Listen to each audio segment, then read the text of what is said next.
ஆன்மீக புதிர்.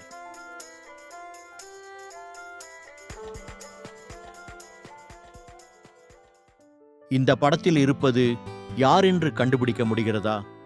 இவர் சுமார் 1900 ஆம் ஆண்டு உத்தரப்பிரதேச மாநிலம் பீரோசாபாத் மாவட்டத்தில் உள்ள அக்பர்பூர் கிராமத்தில் பிறந்தார். இவர் ஒரு மகான் ஹனுமான் பக்தரும் புனிதரும் ஆவார். அவரை அன்புடன் மகாராஜ் ஜி என அவரது சீடர்கள் அழைத்தனர். மேற்கு நாடுகளிலிருந்து பல ஆன்மீக தேடிகள், குறிப்பாக ராம் தாஸ் பீஹேர் நவ் நூலாசிரியர், அவரை சந்தித்த பின் அவரது சீடர்களானார்கள். அவர் மிக எளிமையான வாழ்க்கை வாழ்ந்தார். எப்போதும் ஒரு போர்வை, பிளாங்கெட் போர்த்தி கொண்டு நீண்ட உபதேசங்களை விட அன்பு, சேவை, மௌனம் மூலமே போதித்தார்.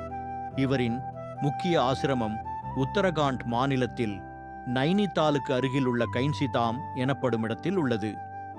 இப்போது விடையை கண்டுபிடிக்க முடிகிறதா? முயற்சி செய்து பாருங்கள்.